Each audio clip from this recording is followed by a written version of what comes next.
Saludos, estudiantes y profesores, bienvenidos a nuestra clase de Historia de Cuba en esta sistematización que estamos realizando en la preparación para los exámenes de ingreso. Como habíamos anunciado ya desde la clase anterior, estamos trabajando la política norteamericana hacia nuestro país, sobre todo desde finales del siglo XVIII y en toda esta etapa que estemos analizando, tanto en la primera mitad como en la segunda mitad del siglo XIX. Recuerden que en la clase anterior ya habíamos insistido en dos ideas básicas, que la intervención yanqui en 1898 es el resultado de toda una política mantenida a lo largo del siglo XIX, con un objetivo clave, apoderarse de la isla de Cuba, y que esa intervención tuvo un carácter imperialista. Vimos varios ejemplos que nos los demostraban, y además habíamos destacado cartas que demostraban la posición de los cubanos, desde la carta de Carlos Manuel de Céspedes a Mestre hasta la carta de Calixto García a William Shafter. Quiere decir que fue una etapa donde analizamos cada uno de estos elementos. Pero el 1 de enero de 1899 se inicia en nuestro país una nueva etapa de la historia. Una etapa que nosotros conocemos como primera ocupación militar norteamericana. Terminaba la colonia con el Tratado de París, terminaba aquella etapa colonial. Pero Estados Unidos necesitaba un periodo para reorganizar el país y crear las condiciones necesarias para convertir a Cuba en una propiedad, o sea, en una neocolonia. Y ese periodo precisamente va a ser 1899-1902, un periodo que ustedes lo conocen como la primera ocupación militar norteamericana. Por lo tanto, siempre, y ese es el objetivo de nuestra clase, saber que durante la primera ocupación militar norteamericana se crearon las bases de la neocolonia. ¿A través de qué? Lo vamos a ver en clase, a través de medidas económicas, sociales y políticas. Por lo tanto, en ese contenido vamos a trabajar. Vamos entonces a ver el contenido, las clases, las temáticas y después volvemos para ver algunas ideas importantes. Clase número 8, recuerden que estamos hablando ya entrando en el capítulo número 3. Con la clase anterior habíamos cerrado el capítulo número 1 incluso, que tocamos elementos de él, y capítulo número 2. Hoy comenzamos este capítulo que va en todo lo que es las luchas sociales y nacional liberadoras en ese periodo histórico del 99 a 1935. O sea que este periodo lo cerramos con la revolución del 30. En la clase de hoy específicamente vamos a trabajar esto, la primera ocupación militar norteamericana, con esa idea de que durante ese periodo se crearon las bases de la neocolonia. Por eso es cuando uno trabaja todo este contenido tiene que tener en cuenta estas ideas, porque hay que organizar algunas ideas primero. ¿Por qué este periodo de ocupación? ¿Para qué? ¿Cuál era la base? Bueno, sabemos que crean las bases de la neocolonia, pero cuando entremos ahora en las medidas sociales hay un periodo de reorganización. Recuerden lo que ha terminado, una guerra por la independencia, una guerra que se extendió a todo el país, una guerra que devastó la economía cubana con la campaña invasora que llegó hasta Pinar del Río. Pero se le suma a esta situación la situación de la reconcentración de Huelva. ¿Cuánto daño nos provocó la reconcentración? Recuerden que en algunas localidades se perdió el 30% de la población cubana. Más de 150.000 personas, de 150.000 cubanos murieron producto de la reconcentración, y se le suma a todo ello un brote de fiebre amarilla que ocurre en Cuba en esta misma etapa. Por lo tanto, cuando se inicia el año 1899, se inicia un país devastado de la guerra, de las enfermedades y de toda esta situación. Por lo tanto, Estados Unidos necesitaba reorganizar todo aquello para iniciar toda la política que ellos necesitaban para crear las bases para la neocolonia. ¿Cómo lo hacen? A través de medidas. Pero como es un gobierno de ocupación, las medidas tienen un carácter de órdenes militares. Por eso vamos a hablar de leyes militares, órdenes militares, que a veces le damos números, porque cada año se iban aprobando leyes militares con un orden consecutivo. Vamos a hablar de ley 34, ley 62, ley 301, y es por esto, porque las órdenes militares adquieren un carácter a partir de orden cronológico y de orden consecutivo. Es un gobierno que está dirigido por un gobernador que es norteamericano. Primero fue John Brooks y después la mayor parte de la ocupación fue Leonardo Hugo. O sea, estas cosas sencillas pero que nos sirven para organizar el contenido. Vamos a la esencia de ello. ¿Qué bases se van a crear? Vamos a empezar por ahí. Medidas tomadas por la ocupación. Mírenlo ahí en pantalla. ¿Qué medidas se toman? Ah, bien, vamos a las primeras, sociales. ¿Cuál es el objetivo de las medidas sociales? La reconstrucción del país. Porque estas medidas sociales están dirigidas fundamentalmente, y obsérvenla, esto lo hemos trabajado en contenido, solamente las voy a recordar, mírenlas allí. Estamos hablando de las más importantes. Saneamiento de la isla. Para Estados Unidos era una preocupación esta idea. Recuerden todas las secuelas que tenemos nosotros producto de la reconcentración, de la fiebre amarilla. Para Estados Unidos era una prioridad el saneamiento. Ahora es una medida, pero ahorita vamos a hablar de la enmienda Platt y es un artículo de la enmienda Platt.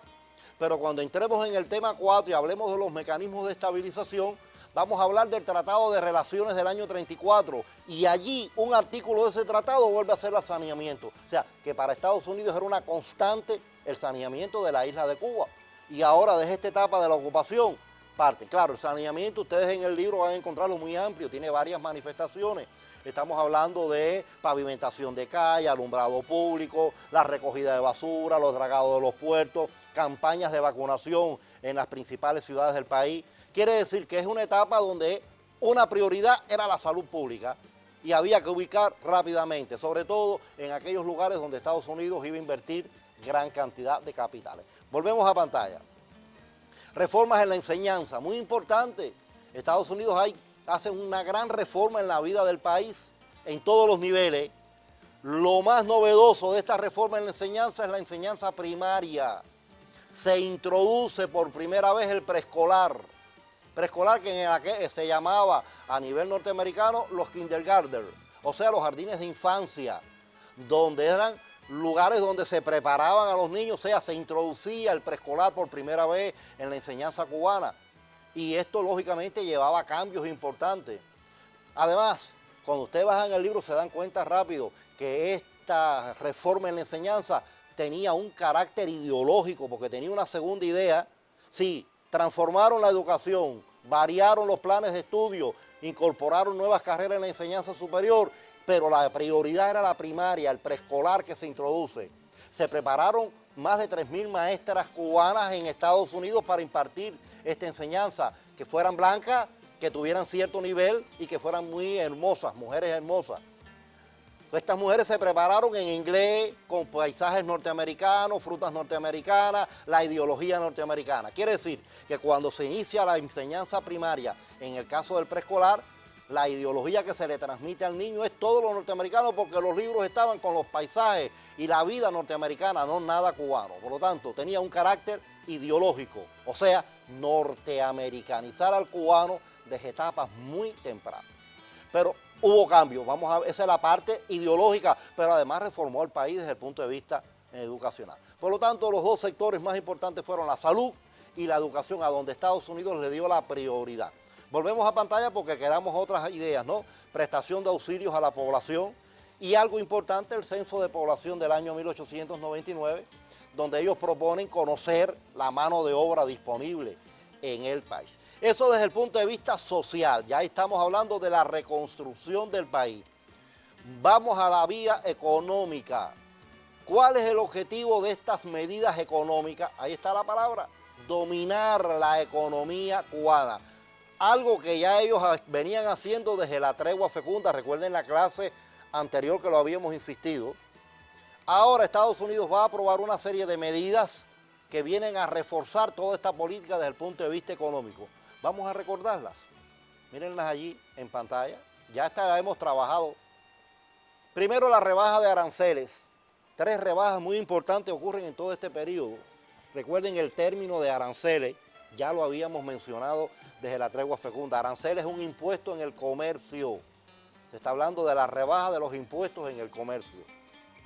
Inversión de capitales aumenta. Ya incluso se habla de más de 50 millones de dólares invertidos en la economía cubana, azúcar, minería, tabaco. Son los sectores más privilegiados en esta etapa por esa inversión de capitales norteamericanos. La ley 34 o ferrocarrilera, se le puede decir de las dos maneras.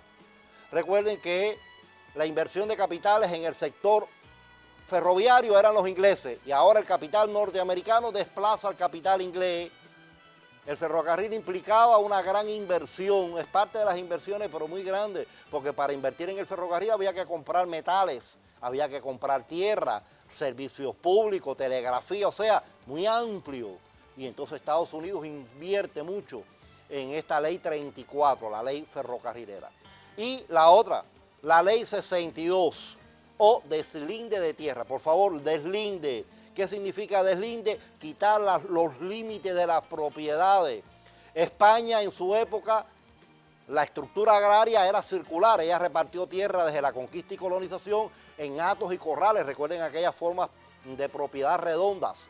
Los hatos eran las propiedades mucho mayores, los corrales las más pequeñas. Entre círculo y círculo quedaban triangulitos de tierras que no tenían dueño y entonces la propiedad agraria española decía que era la propiedad del rey y comenzaron a llamarse realengos. Por lo tanto, la estructura agraria española era hatos, corrales y realengos, pero circular. Ahora viene la estructura agraria norteamericana, cuadrados y rectangulares la estructura de las propiedades. Hay que modificar la estructura agraria. Entonces, ¿qué hacían? Tomaban un propietario, su área era un círculo, y el círculo entonces, dentro del círculo metían la estructura norteamericana, un cuadrado. Ubiquen, pongan un círculo y dentro de ellos pongan un cuadrado. ¿Qué va a pasar? Le van a quedar aristas del círculo que no están en el cuadrado. Pues bien, se le enmarca nuevamente la propiedad norteamericana a ese dueño, pero esos pedazos de tierra que quedaban fuera no pasaban al dueño, pasaban a ser propiedad norteamericana. Por lo tanto, esta ley 62 o deslinde de tierra posibilitó que Estados Unidos se hiciera de gran cantidad de tierras. En la práctica, las medidas económicas se convirtieron en mecanismos de dominación, porque ese es su objetivo. Vamos a las políticas. Miren ahí las políticas. ¿Cuál es el objetivo de las medidas políticas? El control de la isla. Siempre vamos poniendo el objetivo para que esto no se olvide cuando ustedes hagan toda la valoración de este contenido. Cuando yo hablo de medidas políticas, vamos a recordar algunas de ellas. Miren, por lo menos tres en este momento. Creación de los cuerpos represivos. Importante, ¿eh? Cuerpo represivo, aparece la policía y se crea la Guardia Rural con una condición. Eran instituciones donde no aceptaban al negro, carácter racista. Constitución de partidos políticos. Ya recuerden que desde la época anterior ya se hablaba de la creación de partidos políticos. Recuerden que en la tregua vimos los primeros partidos políticos de la burguesía y ahora hablan en esta etapa de la proliferación de gran cantidad de partidos políticos. La eliminación de las instituciones cubanas. Esto es muy importante. Tenemos que ubicarnos que Estados Unidos, para poder aplicar todas estas medidas que estamos mencionando, tenía que enfrentarse a un gobierno cubano aprobado, recuerden, que en La Haya en el año 97, después hablamos de la Asamblea de Santa Cruz del Sur, que ratifica todo el proceso independentista, pero esos asambleístas de Santa Cruz del Sur se trasladaron para La Habana y comenzaron a radicar en el barrio El Cerro y comenzaron a llamarse a partir de ese momento la Asamblea del Cerro. Por lo tanto, la Asamblea del Cerro era el gobierno cubano que representaba a los cubanos. Y ese gobierno tenía un brazo armado, que era el Ejército Libertador, que tenía un mayor general, que era la figura de Máximo Gómez. Estas tres fuerzas eran un obstáculo para los intereses norteamericanos. Por lo tanto, la primera medida que Estados Unidos aplicó cuando inicia la ocupación militar es eliminar todo ello. Pero para esto se va a apoyar en algo muy importante. Y vamos entonces a pantalla, vamos un poco a esquematizarlo para que les sea más práctico a ustedes a la hora de explicarlo. Decíamos que Máximo Gómez, que cuando termina la guerra se quedó en Remedio, Gómez era partidario de un donativo y el gobierno norteamericano buscó la forma de apoyar a Gómez en el donativo de 3 millones de pesos para licenciar el Ejército Libertador. El donativo Gómez lo veía como lo más importante porque era un regalo que no había que pagar, no creaba deuda. El error de Gómez era licenciar el brazo armado de los cubanos. Pero la Asamblea del Cerro quería lo mismo, licenciar el ejército, pero para licenciar el ejército quería pedir un empréstito a bancos norteamericanos. ¿Cuál era el problema de la Asamblea? Que tenía su lógica también. La Asamblea decía, bueno, si el gobierno norteamericano, los bancos norteamericanos firman un empréstito con la Asamblea, están reconociendo que los cubanos tienen un gobierno, la Asamblea del Cerro. Esa era la lógica que tenía. ¿Dónde está el error de ellos? Que querían para licenciar el ejército. ¿Y cuál era el otro error que tenía la Asamblea? Que un empréstito hay que pagar un interés, y el interés crea deuda. Y entonces estaban creando una república antes que naciera, ya con deudas. Esto crea dificultades. Gómez se trasladó rápido de Remedio para La Habana, radica en la Quinta de los Molinos. Y allí entonces empiezan las contradicciones nuevamente entre el mando civil y el mando militar, algo muy típico que vimos en la guerra independentista. Y esto es muy bien aprovechado por los Estados Unidos. Y miren lo que hace Estados Unidos. Aplica la política divide y vencerás. En otras palabras, enfrenta a Gómez a la Asamblea, o sea, enfrenta el mando militar al mando civil. Y esto trae fatales consecuencias para la vida cubana, porque la Asamblea, al ver las contradicciones, ¿qué decide? Destituir a Máximo Gómez. Destituyen a Máximo Gómez. Al perder la popularidad, porque las masas, sobre todo aquí en La Habana, empiezan a protestar, hay huelgas, hay mítines, apedrean la casa de la Asamblea del Cerro, o sea, hay manifestaciones de oposición a la medida que tomó la Asamblea. ¿Qué decide la Asamblea? Disolverse. Ya se había destituido a Gómez y ahora la Asamblea se disuelve. Rápido, enfrentamiento, divide y vencerá, ya tenía dos logros importantes, que destituyeran a Gómez y que la Asamblea se disolviera. Quedaba un escollo nada más, el Ejército Libertador. Muy fácil. Como ya no hay quien lo dirija, simplemente el gobierno de la intervención, de la ocupación militar, se dedicó a licenciar el Ejército Libertador. Crearon distintas instituciones, distintas oficinas a lo largo del país. Se presentaba el veterano de la guerra con su arma, con algo que lo acreditara como miembro del Ejército Libertador. Algunos entregaron hasta su caballo y entonces a cambio le daban una medalla y 75 pesos de pensión. Por lo tanto, de una forma muy fácil, con una sola política, divide y vencerá, destituyeron a Gómez, se disolvió la Asamblea y se licenció el Ejército Libertador. Y qué rápido, marzo, abril y mayo del año 1899, de forma muy rápida Estados Unidos eliminó las instituciones cubanas que podían ser un obstáculo en sus objetivos. Por lo tanto, ahora a partir de este momento Estados Unidos podía actuar libremente, sin ningún tipo de problema. Y todo esto, lógicamente, mírenlo allí, como habíamos hablado, se destituye, se disuelve la Asamblea. Y esto es muy importante a la hora de entenderlo. Por lo tanto, vamos a la Asamblea Constituyente. Es otra de las medidas que ustedes tienen que dejar bien claro a la hora de trabajar. Ya no hay instituciones, ya se han eliminado las instituciones cubanas. Aparece la Ley 301, una de las medidas políticas que aprobó Estados Unidos. Esta Ley 301 tiene dos objetivos muy bien definidos. Primero, que se reúna esa Asamblea Constituyente y redacten una nueva Constitución. Segundo objetivo, después de redactada la Constitución, que definiera la Asamblea qué tipo de relaciones se van a tener con los Estados Unidos, qué tipo de relaciones, y que ese tipo de relaciones quedaran argumentadas en la Constitución que se aprobara. Bien, de esta Asamblea Constituyente se llevan a elecciones presidenciales, a elecciones para la Asamblea Constituyente. Hay una cláusula en esta ley electoral que decía que los veteranos de la guerra podían participar en estas elecciones y tener garantías de su participación.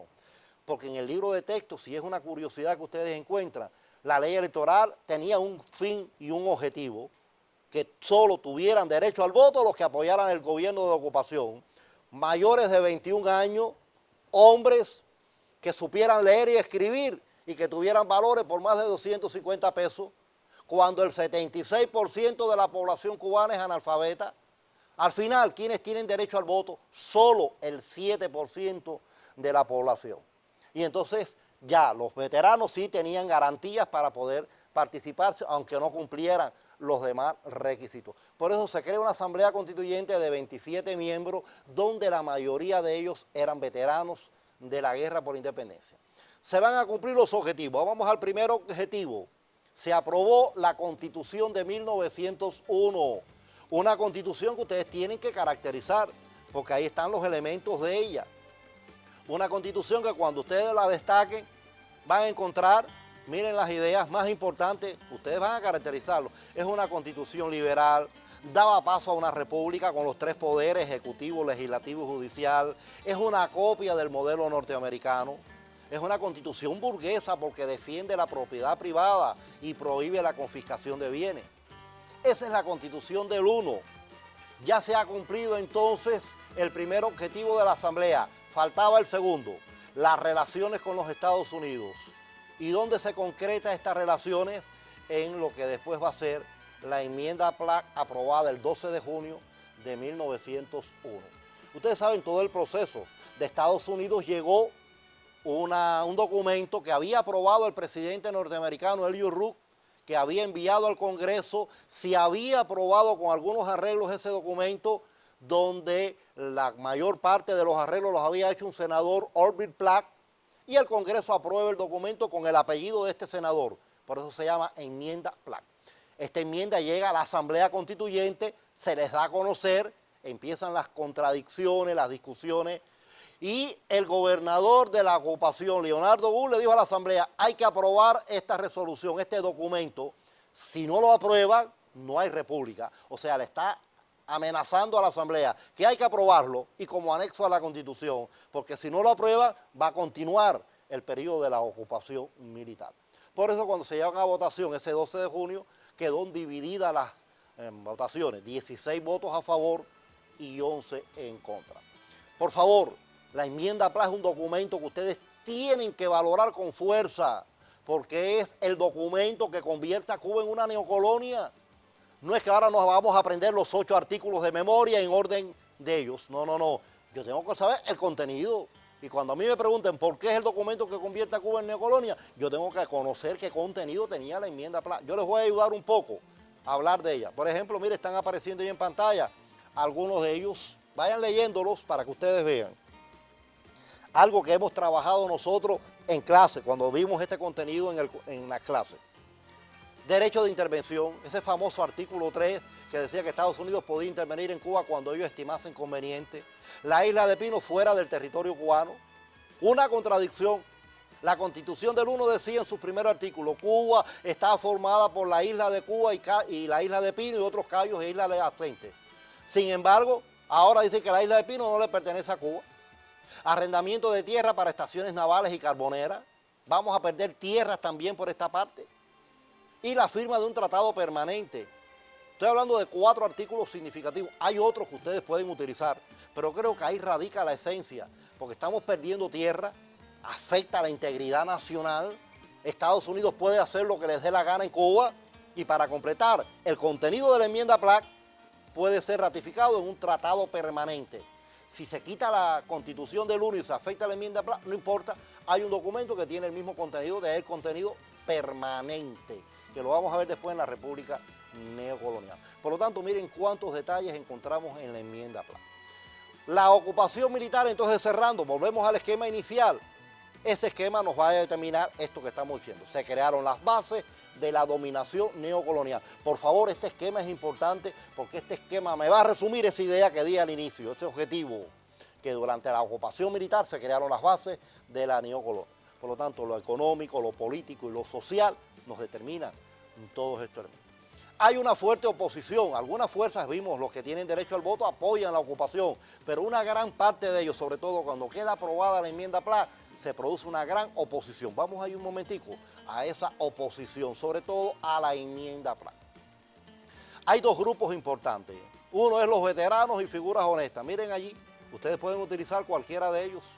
Estos son 3 hechos importantes. Juan Gualberto Gómez y la ponencia contra la enmienda Platt. Salvador Cisneros Betancur y el voto particular contra la enmienda Platt. Son 2 de los grandes veteranos que dieron su voto en contra de la enmienda Platt, que trataron de salvar la situación demostrando lo negativo y lo dañino de esta enmienda Platt. Y bueno, las manifestaciones que se producen en todo el periodo a la hora de trabajar. Y sobre todo, por favor, ese movimiento obrero que ustedes pueden trabajar de forma muy general. Miren, hay algunas ideas que tiene el movimiento obrero. Defiende sus derechos como clase obrera, pero con ello condenan la ocupación militar y sobre todo la enmienda Platt. Miren cuántas cosas, sobre todo estos intentos de fundar un partido de la clase obrera. Quiere decir entonces que todo este periodo histórico tiene estas particularidades y cuando ustedes las manejen pueden utilizar con un objetivo clave, se establece como bases, lo económico, político y social, las bases de la neocolonia. Y ahí radica la esencia de la clase de hoy. Pero además para caracterizar cuál es la oposición a la enmienda Pryor al gobierno de ocupación, el papel de los veteranos y sobre todo el papel de la clase obrera. Ya en la próxima clase nos vamos a adentrar en la República Neocolonial, 1902, donde en esa primera clase de la República nos vamos a detener con los gobiernos de esa República Neocolonial. Gobiernos que tienen sus particularidades, pero que vamos a recordarlos en la clase. Entonces, sin más, nos vemos en el próximo encuentro.